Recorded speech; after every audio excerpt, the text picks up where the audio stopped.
Good. Miriam, Kylie Marie, Michael, Jonathan, Taylor, Samantha, Jacob, Clementine.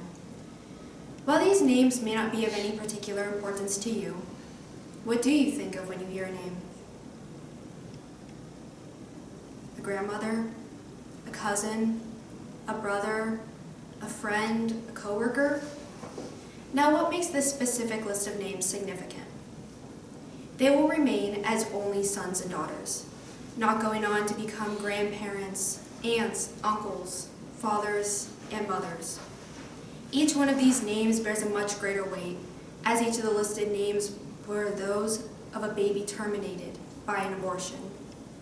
As of January 24th, 2024, according to Live Action News, current statistics show 2,548 abortions occur daily in the U.S. That is 106 abortions per hour, 1.8 per minute, and 1 every 35 seconds. The horrific reality for countless future babies is the same nameless reality. Abortion is the killing of unwanted children. The basis for the term unwanted stems from carelessness, selfishness, and fear from the mother and her circumstances.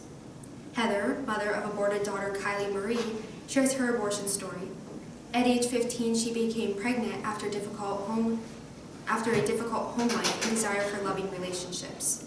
At age 16, her father stated that he would support whatever decision Heather decided to make. However, he encouraged her to have an abortion. Scared and overwhelmed, she agreed. This decision haunted Heather for years and years. Similarly, Jeff shares his abortion story about his son Jonathan. Abortion consumed Jeff's life for 35 years before he was able to speak out about the horror he put his son through. His life was affected by this abortion by being unable to join Jonathan's mother in the procedure room, secretly borrowing money to pay for the abortion, keeping the secret from the world for so many years, and taking so long to apologize to Jonathan's mother.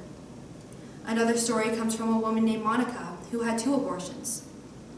After a recent divorce to an abusive man, Monica was left with 2 children under the age of 5 and financial instability.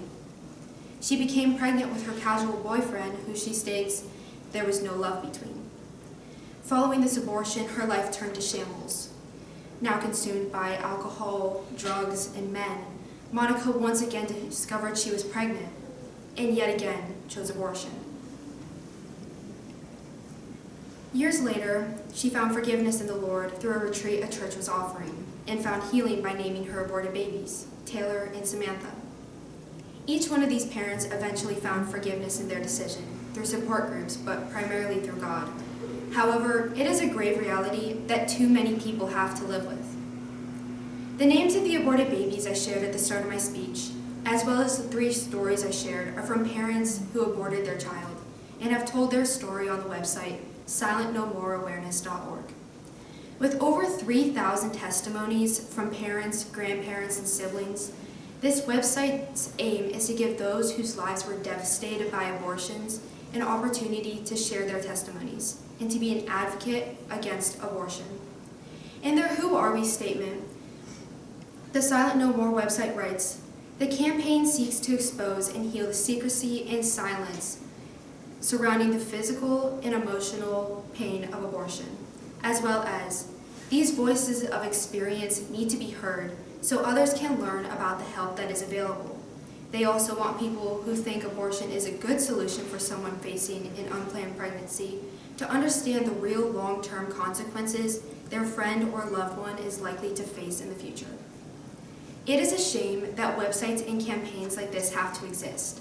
But the reality of the matter is that abortions will not stop unless people speak out. How many babies will have to die for the world to understand the severity and cruelty of their actions? Abortion is never forgive and forget. It is forgive but eternally remember. Remember what might have been. Remember what could have been.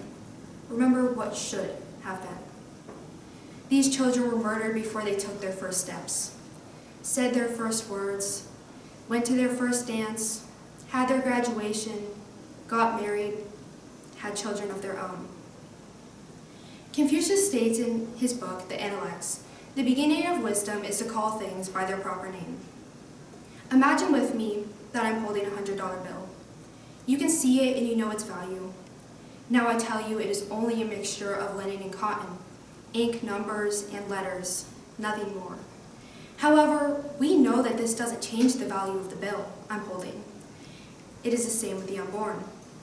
People try to reduce these children by calling them a clump of cells, an embryo, or simply just a fetus.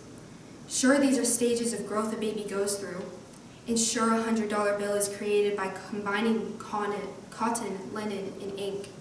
But these individual parts and stages do not negate the fact that it is still a bill. It does not negate the fact that it is still a human. In the same way that I do not have the authority to change the value of the bill, no one has the authority to change the value of the baby. Respect is given to these babies by naming them and emphasizing their importance and significance. Miriam, Kylie Marie, Michael, Jonathan, Taylor, Samantha, Jacob, Clementine. You can abort a baby, but you can never abort their memory.